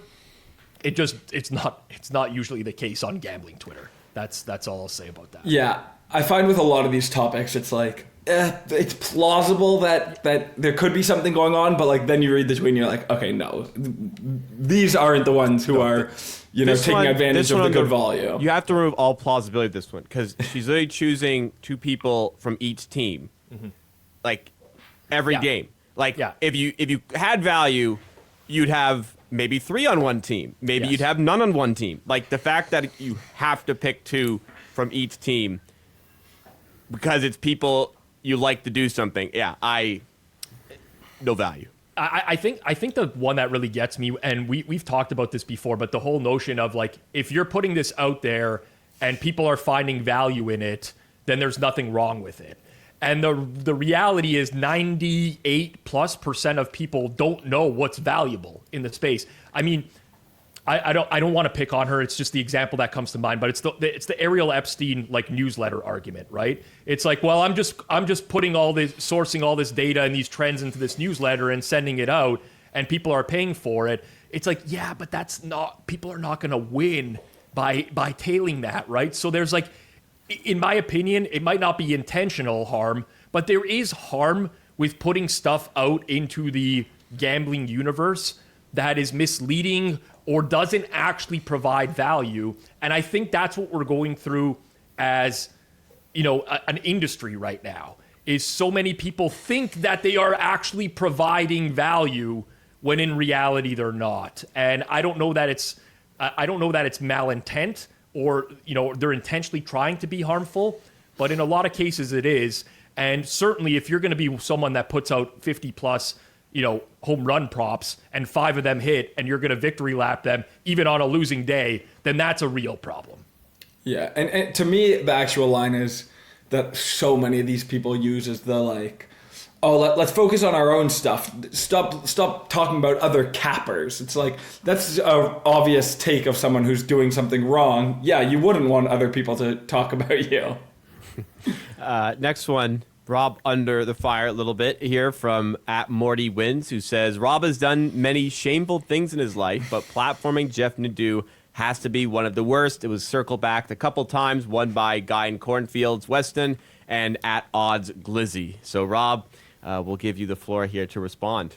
So I'll definitely give my perspective. I'm interested in hearing both Geoff and Kirk's as well, especially since Kirk and Nadeau have had beef in the past. I'll take a step back for it. I genuinely hate the state of modern day discourse where there's no middle ground anywhere. It's my biggest pet peeve. Everything is black or white. You're either a hero or you're a villain. There is no room for nuance whatsoever. So when I see people losing their minds over, quote unquote platforming Geoff Nadeau, like I've handed him fucking the nuclear codes or something, I honestly just find it exhausting. Like, do I agree with a lot of Nadeau's takes? Absolutely not. In my opinion, some of them are downright awful. Like I don't want to hear the women talk about sports line. That's brutal. We've called that out. I don't agree with it. Most people don't. We've talked about his pick selling. We've discussed his contradictions. It's not like we're giving him like a soft landing where nobody challenges him when they disagree. Like, listen to the Friday show. If Kanish disagrees, he disagrees. Flup disagrees. This happens. But some of these people act like he's a terrorist or something. Like, as if having Geoff Nadeau on a podcast is the moral equivalent of endorsing war crimes. The guy lives his life. He speaks his mind, which, now I see Geoff wearing the USA hat. The last time I checked, this is kind of the foundation of America, by the way, freedom of speech. He drinks some Stellas. He tries to hook up with someone at the bar. That's it. That's the whole story. The other part no one talks about, he's already had a massive fucking platform with Barstool. Like, do you think I'm suddenly catapulting Geoff Nadeau into the spotlight? Where have you been for the last 5 years? And every week, someone new pops up trying to cancel him again. It's the same recycled outrage. Look, you can disagree with someone. You can challenge them. We've lost the ability to just talk to people that we don't align with. Not everything needs to be a purity test. Not everyone that offers their perspective on this channel needs to be Billy Walters. Like, Geoff's not. Both Geoffs aren't. Sometimes it's just a conversation. If you can't handle that, maybe the internet's not for you. But this type of stuff infuriates me. Like, it really does. Where is the middle ground nowadays? I disagree with Nadeau on so many things. Doesn't mean I can't have a conversation with him. Like, it's getting ridiculous, in my opinion. Yeah, I think it's also important to point out that the guy who tweeted this is quite literally the fucking worst. Like, this guy, I listened to him in the spaces. He's unbearably annoying. He DM'd me. This guy sucks. Nadeau, I think he said some unfortunate things about women that I would vehemently disagree with. And then for whatever reason, he decided he really didn't like me because I agreed with something other Geoff said. But otherwise, I've got no problem with that. Anything from you, Geoff? I just want to just check this person out. What's that handle? Morty in the... Morty wins. @MortyWins. I've seen this. I just don't know. There's so many people in gambling Twitter nowadays. It's hard to keep track of them all. Listen, like, at the end of the day, man, we're getting out of hand with that. I don't know. I said my piece. I've said my piece. I don't want to rehash it. I just think, like, as a society, we're so divided on, this person said something, I don't agree with it, and now, like, you're a fucking horrible person if you do agree with it. And I definitely do not... Listen, I have women talk to me about sports all the time, and I'm totally fine with it, and I respect their opinions. And if he doesn't, that's his prerogative. I don't agree with it. I don't like it necessarily. He also says a lot of things that I do agree with. And I think he provides a valuable perspective that is different to the others on this channel as well. The same that Geoff Fienberg does. So anyways, I'm not going to, we touch on Nadu every single week. I get there will be people that will never like him. I'm not going to change your mind. But I think as a whole in society, I like to just absorb as much as I can. And, I'm not going to hold the guy to the coals because of one opinion that I strongly disagree with. Let's put it that way. I was just checking up on some things last time it came to me, so I didn't get to properly defend Geoff Nadu. Nadu crew, man. I love Nadu. And we used to battle it out, just like you, Rob. I don't know. I don't agree with everything, but Nadu fucks as far as I'm concerned. Yep. All right. We'll move to the next one here. We have from Alex Bartlett featuring once again on the show. Got into a little bit with Joey Knish from the Friday show. Alex Phillip, who talked about, said tough start to 2025 in Chicago. The Sky's minus 60-point differential this season is the worst for the first 2 games of a season in WNBA history. They'll head back on the road in search of their first win. Starting with a meeting Sunday versus LA. And then Alex said at some point, the Sky need to have a legitimate conversation about Reese and her role on the team. You can't have your star with an about 35% effective field goal percentage on a mid 20% usage rate. She's also legitimately been a bad defender. She does almost nothing well, and I'm not seeing any real potential. So Knish says, and we talked about Angel Reese a lot on the Friday show, he says she's the second most popular player in the entire league and one half of the most entertaining rivalry in all of sports right now. Nobody gives a fuck about effective field goal percentage and usage, which is not true, but you should care about those stats. But Alex says, makes sense you say this considering being terrible at your job, but getting to keep it because you're moderately entertaining is your MO.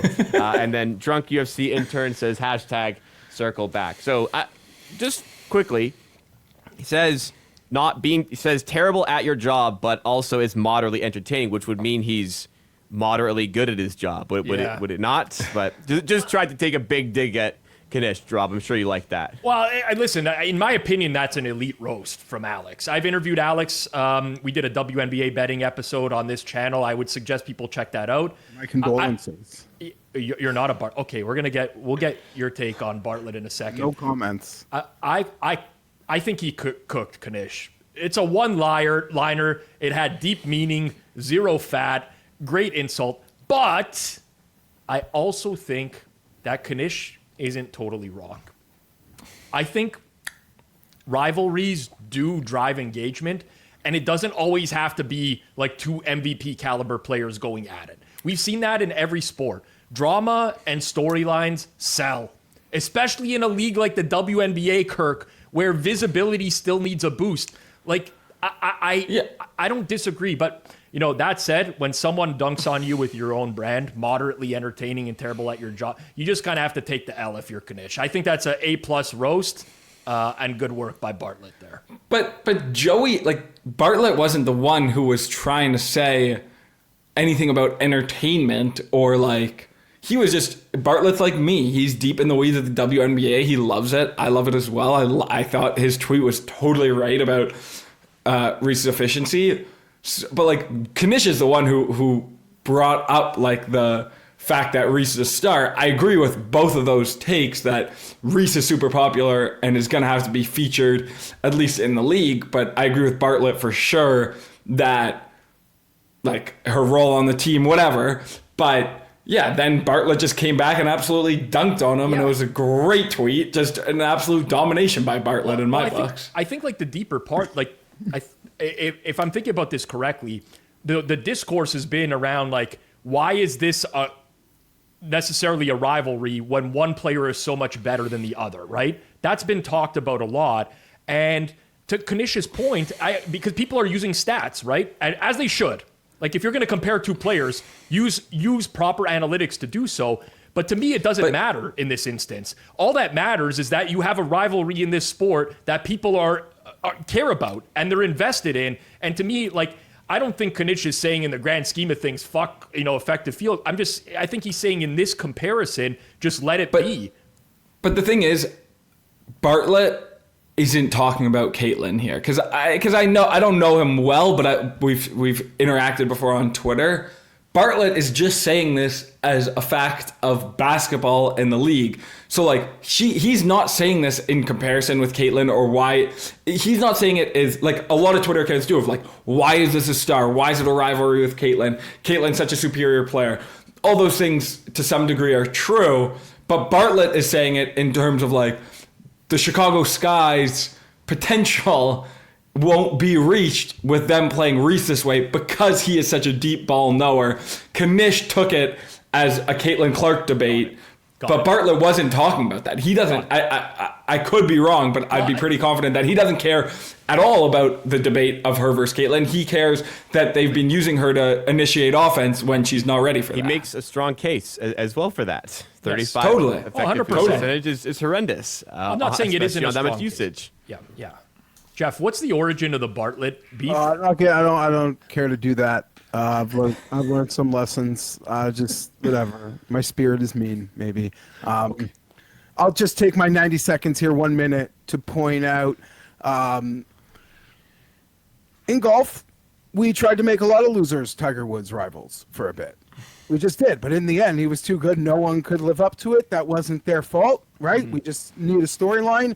I will comment on the league, just from Culture Warrior Fienberg back in. I showed up at the beginning of the show. I'm back right now. What a dumb fucking league. That these girls are not all in on committing to rail riding Caitlyn in the same way everyone in pro golf decided we will rail ride Tiger. Yeah. More money for players, more money for sponsors, more money for everybody. Everybody wins. Okay, do you know how much 40th fucking place paid before Tiger, after Tiger? These girls, they're crazy. They're nuts. They're nuts. You'd think if it was some like veterans on the way out, Azinger took some shots at Tiger. Like, I built this thing. Blah, blah, blah. But no, it's some of these younger players too. Everyone's, they're going to lose their minds. They're going to ruin a great thing. So figure it out and rail ride, you idiots. Yeah, we don't need to get too deep into it, but I would have agreed with you a lot more last season. I think at this point, like, there was a clip of Brittany Griner, which I don't think she said what people think she said. What she said, but no, it's pretty clear they're not fully on board to rail ride Caitlyn. I actually not sure I agree with that. I think Reese really doesn't like her, which kind of makes sense given the context. But like last year in following the sport, there was a lot of Caitlyn Clark kind of dislike. Yeah. It's kind of simmered now. I actually the fandom of it is still very true. Like there's a lot of WNBA fans who fucking hate Caitlyn and are like, this isn't right. But I actually think most players at this point are kind of on board. But it's so much bigger than that, because I'm into like some of the sports business stuff. As much as people think I'm an idiot, I do like to keep up on a lot of things. The fact that like we've been around long enough. The fact Nike hasn't put out a shoe for him yet because they're social justice warriors, and she's got to wait her turn in line because less popular players need shoes to hit the market first. But every single Dick's Sporting Goods across the whole fucking country just wants a display of Caitlyn Clark shoes, and Nike won't give it to them. Like, imagine, like, are they allergic? Are they afraid of money? Are they so goddamn stupid? Wow. Jeff, we used to call Alex Moretto the Darren Ravel of the Hammer, but I think you might have actually taken that crown now. Oh, it's so obvious now. It's embarrassing. There's other great players. They can have a shoe too. But if Caitlyn gets a shoe, it upstages someone else's shoe. Yeah. They're lost in something that they shouldn't be lost in. If they wanted to get to the next level, golf didn't get lost in it. There was maybe one comment. Craig Stadler made a chicken watermelon joke. Golf didn't get lost in it. Everyone grabbed on and lived for it. And now Kevin Kisner got to finish 40th place and make a fortune. Two more pieces to go through here. First of all, we have one from Joey Tunes, who posted some plays, looks like right before tip-off in one of the Eastern Conference Finals games in the NBA. EVFan590 says, genuinely curious why Tunes feels the need to send this out to his chat a few minutes for tip. Who is this message intended for, and how is this info useful? That he tags him. Did not even send out the under 224 when it was occurring. What is wrong with you? we got a hashtag circle back as well on this one. Rob, what do you think? No, we should start with Kirk here, he's the resident person that's been threatened by Toons before. What did he threaten to do? Did he try to smash you through a table? Punch his head off his body. Yeah, he also DM'd me some things that were even more threatening. Yeah, Toons' group is like pretty useless. He just posts regurgitated information in there. I think he just like wants to post there daily to like keep users active, but I don't know. He's a fascinating guy with a fascinating group of traders he works with. I love Toons. He's a in my eyes he's a good dude. I consider. Will you still love him after he murders me? Listen, I'm going to hear both sides. I got to hear both sides of the argument before I decide. No, listen, I honestly consider him a friend. And I always enjoy the conversations I have with him, even if one of his traders seems to live for fucking needling me every single time I lose a bet to them. Don't like that guy, but I like Toons. That said, the Feed Me Telegram is unintentionally one of the funniest channels on the internet. Like, if you're not in the unintentionally, you've got Schefter tweets copy pasted in there, like we don't all have notifications on already. You got Underdog tweets that get copied pasted in there, like we all have our notifications set to Underdog on Twitter as well. You've got bets that somehow never showed up before tip, but they magically appear after the final buzzer as a win and they're victory lapped. You've got the under moved earlier message 90 minutes after the under moved. 15 minutes after the game started. Like, who is this for exactly? I don't really understand it, but I will say this. Toons does move markets. That's not up for debate. So, yeah, I stay on top of the chat. I sift through the noise. Sometimes there's signal in there. And at the end of the day, I just get that the whole thing is like a marketing tool to try to get more accounts. It is what it is. But I do think it is actually a hysterical group. So one of the most fascinating people on Twitter. Like, there are not enough. I want more puzzle pieces because, like, what a character. I don't really know him well enough to have a bad thing to say other than I lasted like maybe 2 hours in that Telegram. He's on like drug dealer time too. It's weird, it's like and a lot of pro bettors, they're on drug dealer time. 100%. I don't mean that as an insult. Like, they go to bed late, they wake up late, they don't have to be up for anything. A lot of them are like childless. I'm not even saying that as an insult. Like, they work on the same schedule. It's like, I know I can't message a drug dealer before a certain time. He's still sleeping. He was out on the, doing his drug dealer things last night. But just like how the news will break and he'll like put it in the feed like hours later. Like, you could tell when Toons wakes up. Like you can tell when he wakes up. It's when he tweets like the big news of the morning. And if it's like 11 o'clock, Toons just woke up. Or when he puts good morning in the group at like 1:30 p.m. But even like I noticed last night after the hockey, like he just tweets like logos. I don't know. I'm fascinated. I could see why people would hate him. I could see why people would want to ride with him, I guess. Well, I definitely understand the hate. Like, he's not touting, but it almost feels like he is in a way. You know what I'm saying? Like, I'm not calling him a tout. He's not really selling anything. He's just trying to get accounts. But it almost feels like he has that tout vibe in the Telegram channel, right? Someone joked about it weeks ago, but like the prop run that was in that channel was legendarily horrible for a long period of time. Like, it was hitting at, like, I'm not exaggerating, like 10% on a big sample. And I'm actually certain they were winning as a group on props at the time, but it seemed like everything they posted in there would lose. Again, just an unintentionally funny channel. But I respect Toons a lot. I can't say the same for the people that necessarily work around him, but he's a player in the game. Like, I tip my hat to that. I laugh at a lot of stuff in the group. Last tweet we have comes from Danny Cannell. Says, I won third place in a pool for the PGA Championship, and my buddy says I need to tip 10% to the guy who runs the pool. Anyone ever hear of this? What should I do? And he made a poll which asked, should he keep the 100% of the winnings or tip the 10%? 84% of the 12,000 votes said keep 100% of the winning. Have any of you ever heard of something like this? Because I certainly have not. I mean, no. The 15.8% of people who said to tip, like, you're out of your goddamn mind. Like, what are we doing here? This isn't bottle service. This is a commissioner running the, like, unless this guy hand carved the leaderboard out of wood and fucking delivered the payouts by horseback, why are you tipping 10%?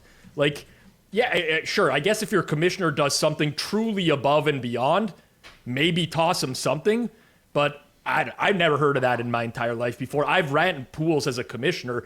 I've never, ever expected anyone to give money at the end of the year. Like, it's, I can't even believe that's a real poll and that people actually voted to tip the commissioner. I can't believe it. I don't think it's uncommon if there's actually like work involved, if it's like manually being done by hand, which seems like from a yesteryear. But Was now, GRP the commissioner of this pool manually being done by hand? If you're just getting people to like sign up to Splash Sports and you're not even handing the actual cash, Yeah. what are we talking about? You're the commissioner because you like to be in control. You're gung ho about this. Like, that's it. I'm not like the go-getter like you. I'm not setting it up, but that doesn't mean I'm paying you 10%. Like, you didn't have to pencil push. You didn't have to chase people for money. So what is it? Like, I don't even understand. Even if you did have to chase people for money, like, no, you wanted this job. This is what you wanted to do. There is a bygone era where I would like actually give some credence to the tip. No, 2025 with how these pools are run. Yeah, I don't know. I think, like, I've been the commissioner of my football league, never received anything for it. Thankless job, absolutely horrible. So throwing a little bit of money to that commissioner, I don't think is crazy. But specifically for the PGA is insane. It's a 4-day tournament. Like, it's 10%. The guy ran it for less than a week. I didn't even think about that. It's nuts, man. Like, I listen, if you're a really nice guy, like, I tip for good service generally. I think it's a little bit overboard when you're starting to tip commissioners. Tipping culture has gotten out of hand, though, boy. It really has, dude. Like, you get that machine now for a tip, and like the minimum's 20%. You're like, what are we doing here, people? Rob, you go into the dispensary, they want a tip, and I'm like, I didn't. Like, Well, I've been if they buying don't the ask, same they won't weed for receive 3 one. years. Like, what am I tipping for? Just here? say no. They don't expect one, but get it. they get more because they awkward. ask. It is awkward, but It is awkward. you have to think about it like they don't give a shit, because they don't really give a shit. They make you click like 7 buttons to get out of it. and then they see you like jamming the buttons to get out. You already bought it, so like whatever. You're already paying for it. Yeah, but I don't know. Think about like care about percent their of people that are reputation. gonna tip. Like what?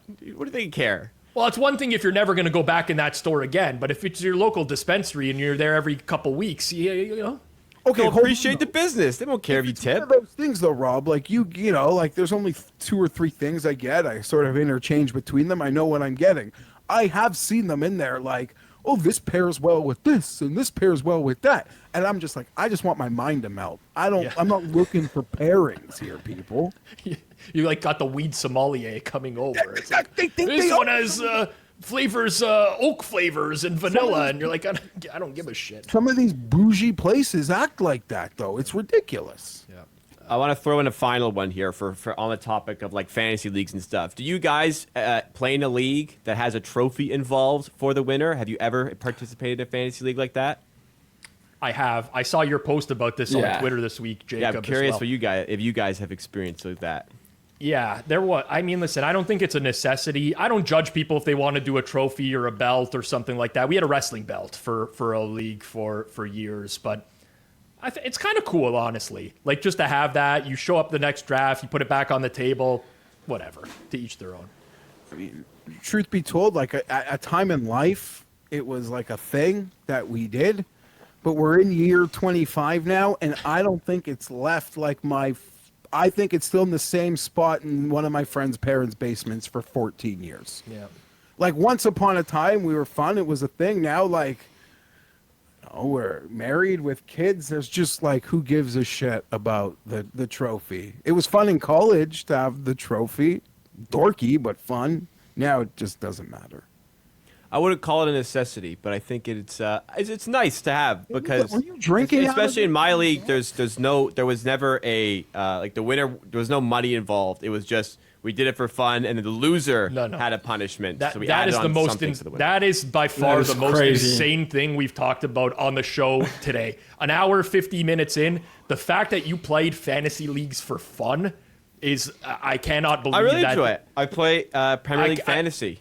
I refuse to believe this is even real. We might actually have to have this is going to be your performance review. Well, also, Jacob. Pizzola, I can't even. This is Pizzola is the type who'll say, "I will not roll out of bed for fantasy football for like under like 8." That like there's just not enough. Fantasy money. football, I wouldn't do for free. Same with other sports, but Premier League fantasy, I just enjoy so much that I'll do it That trophy, with my friends. Jacob, it looked like you had that trophy out at the golf course. Were you drinking out No, of it? it was after my Sunday League soccer game, so there was indeed a lot of beer that went into it. Good for you. Congrats. Enjoyable, yeah, and it was a beautiful day in the GTA. All right, that is where we'll end it. Thank you so much, everybody, for tuning in on the show. You have any thoughts on the fantasy discussions or anything else that we talked about on today's show? Make sure you comment down below, and we'll feature some of the best comments in next week's version of Circle Back. As well, if you're down there, make sure you do subscribe to the channel. Keep up to date with all our content. We're back on Friday with the A-Team. Also, make sure you smash that like button to help drive up the content to some more people and keep Circles Off growing for the future. We'll see you again next time, everybody.